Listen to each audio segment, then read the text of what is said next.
창세기 2장 17절에 보면은 하나님께서 아담에게 이렇게 말씀을 하셨습니다. 아담아, 너 선악을 알게 하는 나무의 열매는 먹지 마라. 선악을 알게 하는 나무의 실과는 먹지 마라. 네가 먹는 날에는 정령 죽으리라 그랬어요. 정령, 반드시 네가 먹으면 죽는다. 하나님이 그렇게 말씀을 하셨잖아요. 여러분이 죽는다라고 하는 말, 이 죽음이라고 하는 게 참 어려워요. 우리가 죽어보지 않았기 때문에, 또 죽었다가 살아난 사람들이 간혹 있지만은 이게 뭐 확인할 방법이 없어요. 뭐 천국에 갔다 왔다는 사람들도 있고, 뭐 지옥불도 봤다는 사람도 있고, 뭐 이렇게 있지만은, 그래서 이 죽음에 대한 것이 참 어렵습니다. 근데 우리보다 아담은 굉장히 어려웠을 거예요. 여러분 그렇잖아요? 죽는다라고 하는 것, 이 아담에겐 정말 생소한 말이잖아요. 그때는 사람 그러면 아담과 하와 두 사람만 있었잖아요. 하나님께서 맨 처음 아담을 만드시고 또 돕는 배필로 하와를 이렇게 만드신. 그래서 이 낙원에는, 에덴 동산에는 두 사람만 있었어요. 그러니까 죽는 걸 못 봤어요. 죽음이라는 걸 전혀 몰랐어요.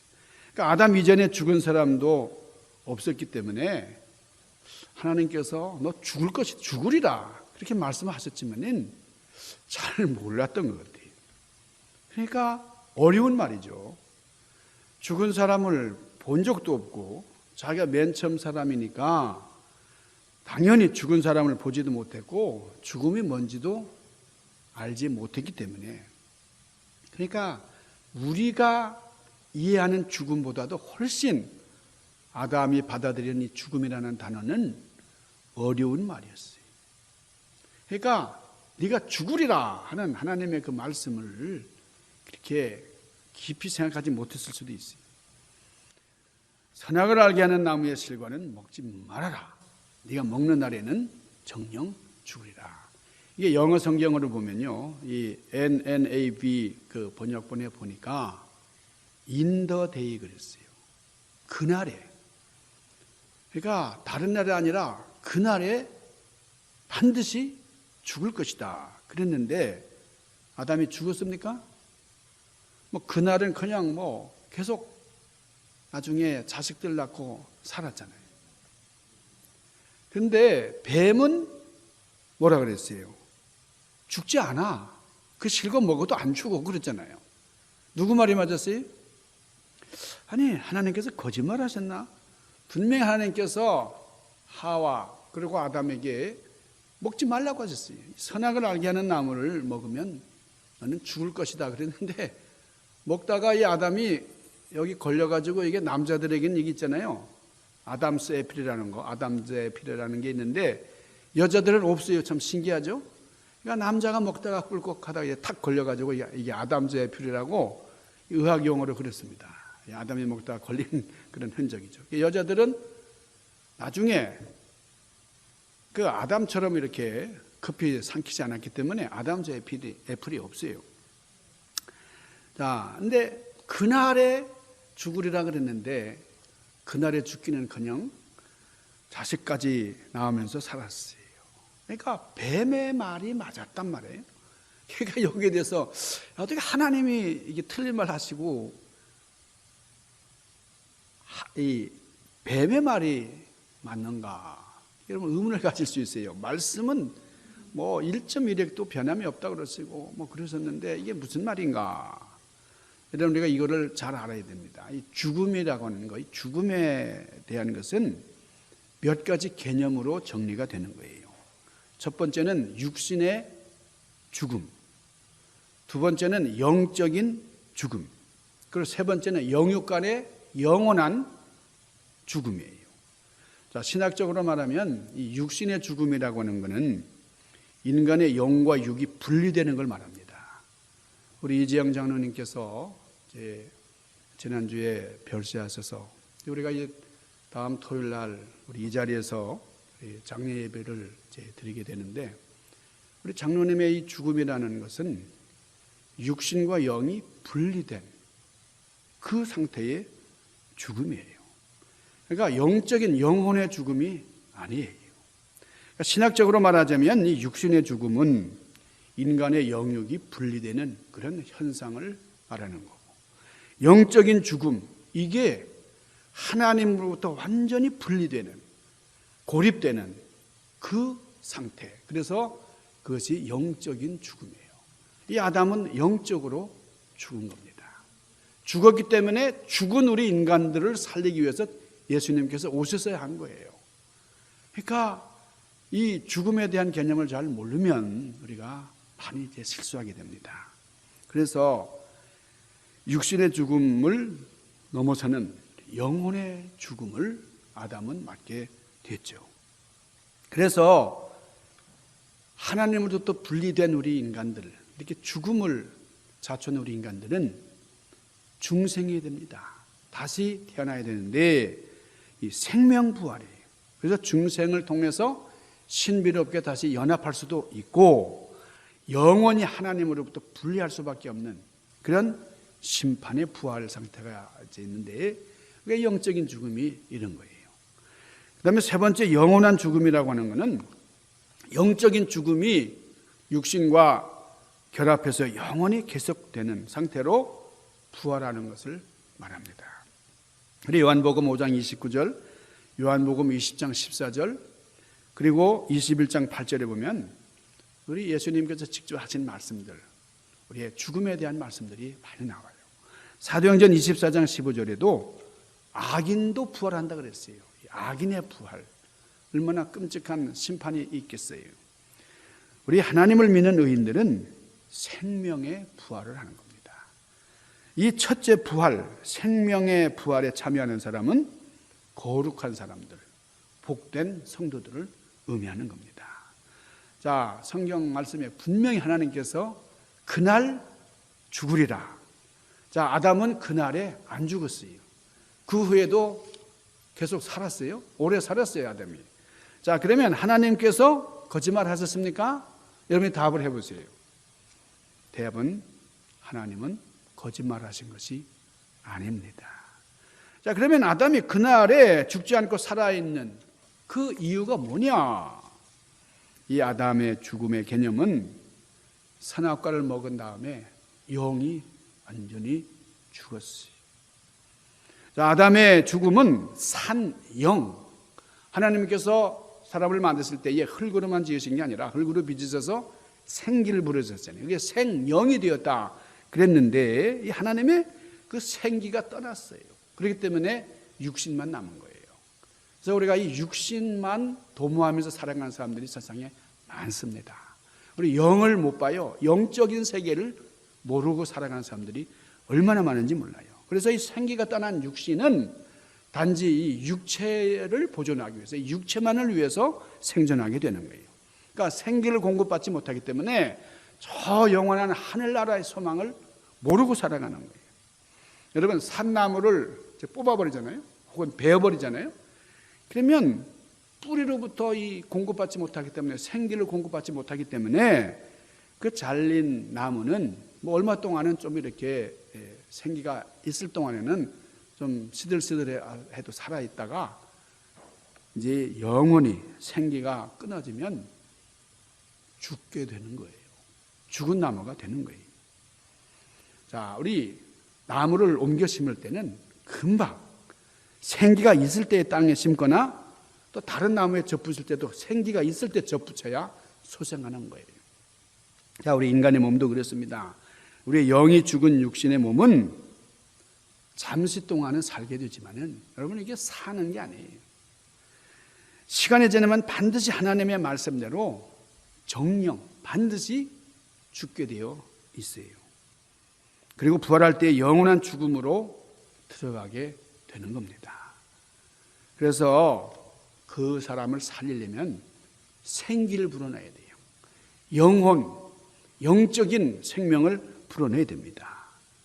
그래서 중생해야 된다. 하나님의 성령을 하나님께서 부어주시는 거예요. 기름 부어주듯이 부어주시는 거예요. 그렇기 때문에 여러분, 우리가 구원을 이룬다는 말은 살아있는 생명에게만 가능한 거예요. 우리가 살아있을 때 구원받는 거지 죽으면 구원도 못 받아요. 그래서 우리는 살아있는 생명을 위해서 전도하는 겁니다. 그러니까 전도를 정말 다급한 마음으로 저 사람 영이 죽기 전에 빨리 전도를 해야 되는 거지. 하나님의 성령을 통해서 우리는 중생해야만 우리 영이 사는 거예요.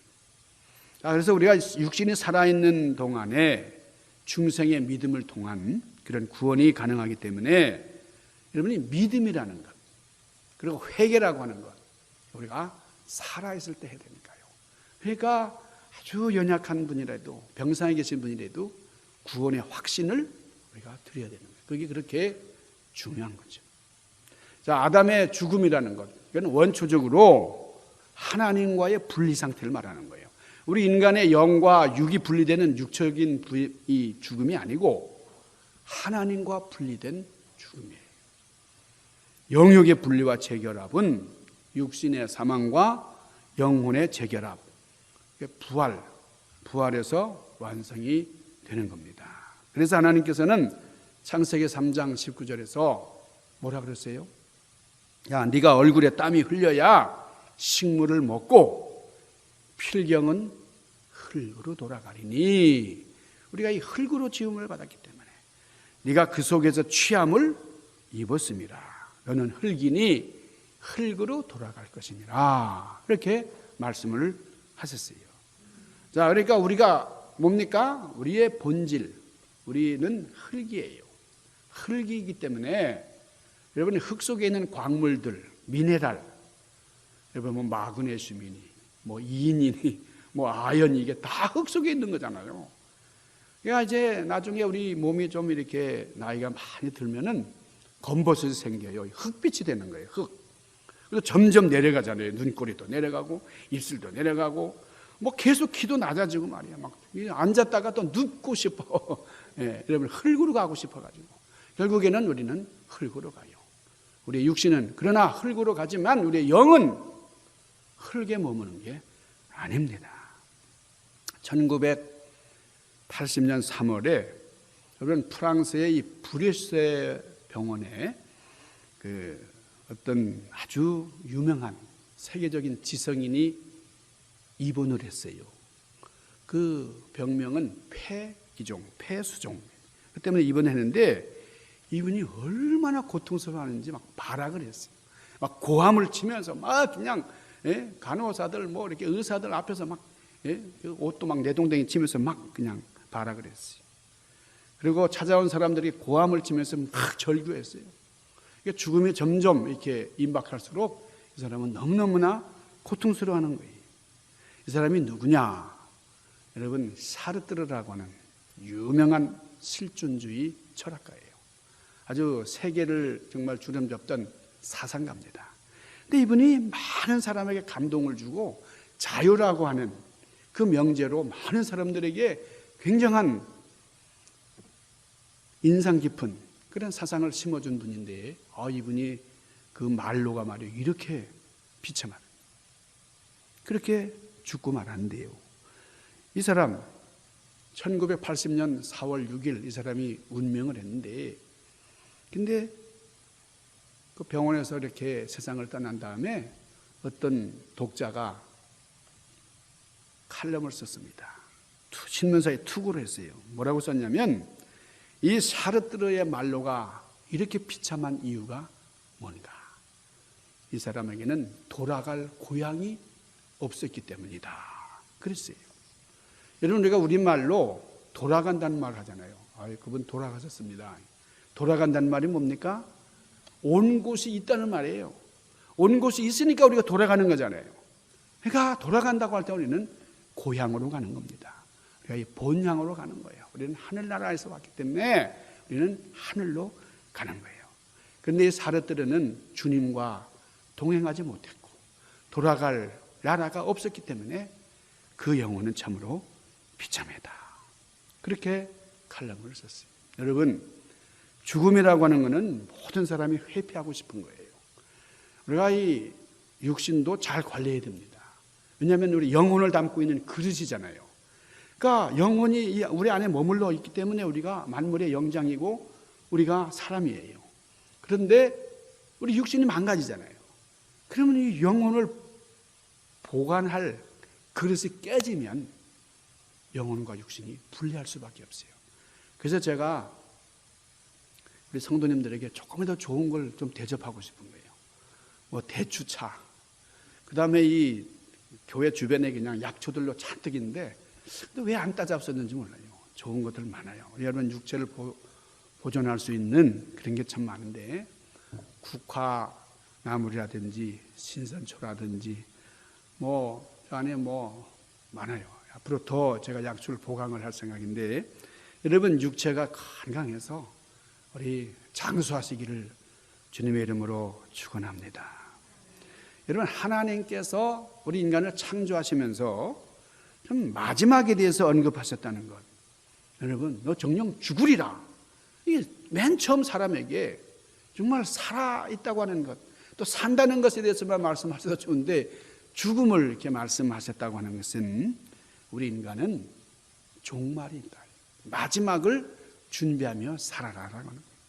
여러분 지혜 있는 사람은 자기의 개인적인 종말을 아는 사람이에요. 아, 나에게도 종말이 올 것이다. 여러분 여러분에게 종말이 있습니까? 나는 안 죽을 것 같잖아요. 나는 영원히 살 것 같잖아요. 지금 이후로 여러분 요한계시록 14장 13절에는 그렇게 말씀해요. 지금 이후로 죽은 사람들은 복이 있다. 그런데 어떤 사람이냐? 주 안에서 죽은 사람. 그렇게 말씀을 합니다. 여러분 죽는 사람들이 여러 있는데요. 어디서든지 어떻게든지 죽지만은 주 안에서 죽는 사람이 복이 있다. 이게 우리 하나님께서 주신 이 말씀 안에서 우리 죽음에 대한 평가예요. 여러분 이 성경은 죽음을 둘로 표현합니다. 우리 사람이 죽는다는 것은 모두가 똑같아요. 우리 의학적으로 뭐 심장이 멈추고 숨이 끊어지면서 우리 육신의 기능이 정지된 그 상태를 우리가 죽음이다 이렇게 말하잖아요. 그리고 몸은 땅속으로 묻힙니다. 흙 속으로 가는 거예요. 이런 죽음에는 구별이 없어요. 뭐 부자나 가난한 사람이나 뭐 예수 믿는 사람이나 믿음이 없는 사람이 다 같은 거예요. 그런데 성경은 둘로 또 다르게 구분을 해요. 육신의 기능이 정지된 죽음을 말하는 게 아니고 주님 안에서 죽었느냐 주님 밖에서 죽었느냐. 그러니까 주님을 모르고 죽었느냐 주님을 알고 믿고 죽었느냐. 이게 다른 거예요. 그래서 주님과 관계된 죽음 그리고 주님과 단절된 죽음, 성경에서 말씀하는 죽음은 이것으로 나누어지는 겁니다. 그런데 오늘 말씀 보니까요, 주 안에서 죽은 자들이 복이 있다. 그러니까 죽음이 복이 있다는 거예요. 주 안에서 죽을 수만 있다면. 실상 이 죽음이라는 게 참 두려운 겁니다. 여러분 인생 최후의 적이 바로 죽음이다. 이렇게 말할 수 있어요. 누구나 죽음을 두려워하죠. 왜냐하면 이 죽음이라는 건 왜 그러느냐?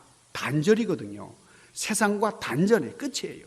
그래서 자신의 모든 소망이 세상 속에 있는 사람이라 그러면 죽음 그러면 너무너무나 두려워요. 그런데 주님 안에서 죽는 자는 복이 있다. 여러분 얼마나 귀한 말씀이에요.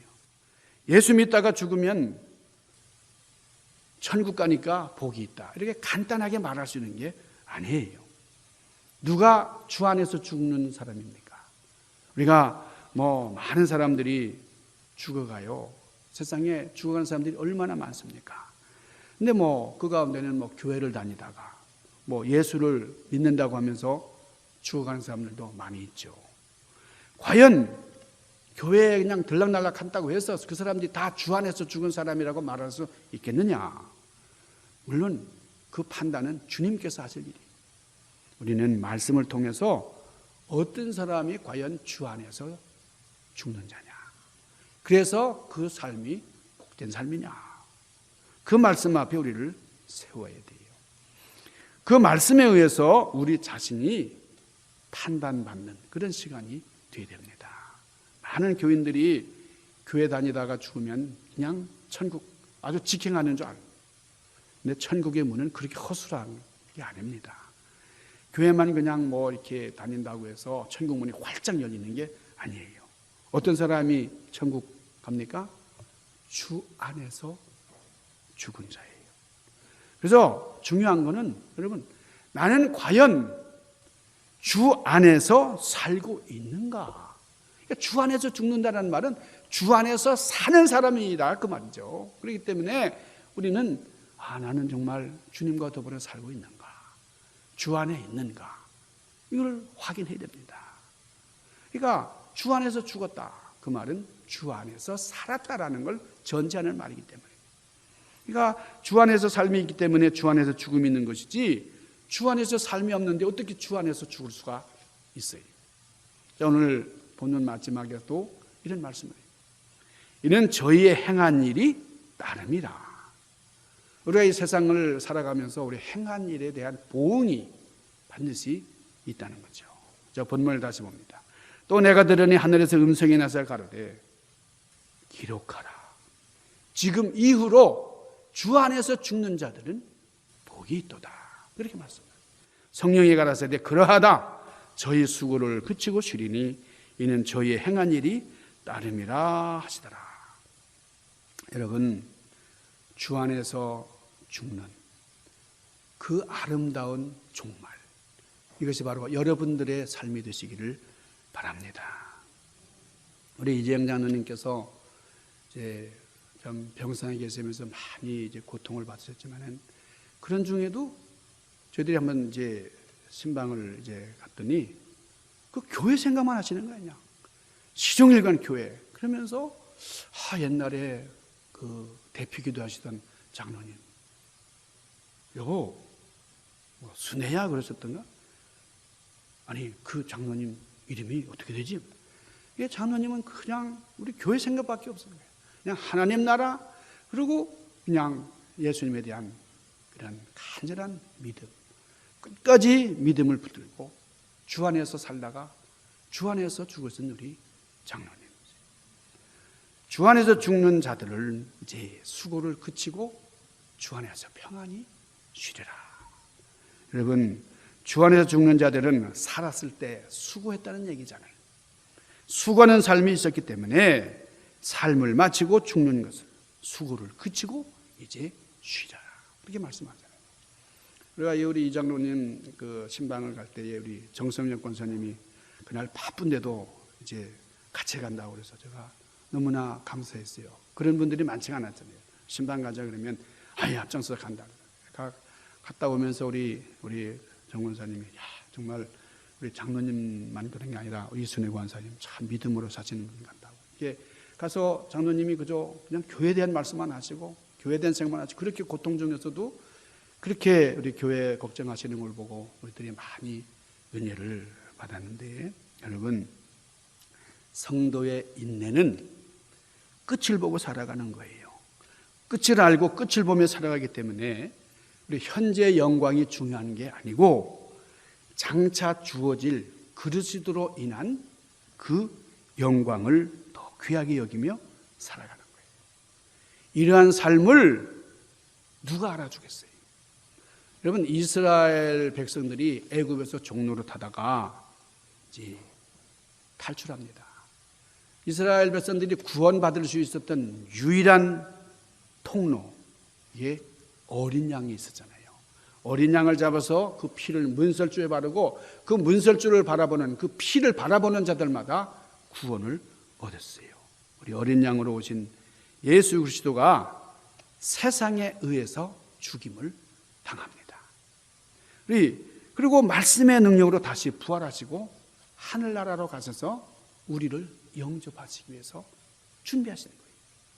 그렇기 때문에 그리스도를 믿는다는 말은 말씀의 능력과 단절된 인간이 이제 말씀의 능력 안에 거한다는 말이고, 말씀의 능력 안에 거한다면 그 사람은 흙이 아니라 생명에 거하게 되는 겁니다. 이것이 주 안에서라는 의미예요. 그러니까 우리가 교회 다니고 예수 믿는다고 할 때에 정말 주님을 사랑하고 주님과 동행하는 삶을 사는 그런 역사가 있어야 돼요. 흙을 생명되게 하신 말씀의 능력인 바로 주님 안에, 그리스도 안에만 있기 때문이에요. 그래서 우리는 주 안에서 살다가 주 안에서 죽는 복된 신자가 될 수 있기를 바랍니다. 언제든지 우리는 주님께서 부르실 수 있어요. 뭐 누가 어떻게 될지 몰라요. 제가 지난주에 그냥 그 집안을 좀 정리하다가 위에서 뭘 떨어졌는데 그냥 돌이 떨어져가지고 얘가 그렇게 아끼던 수석이 그 안에 들어있는지 모르고 떨어져가지고 이 발을 다쳤는데 말이야. 야, 너무너무 내가 충격을 받았어요.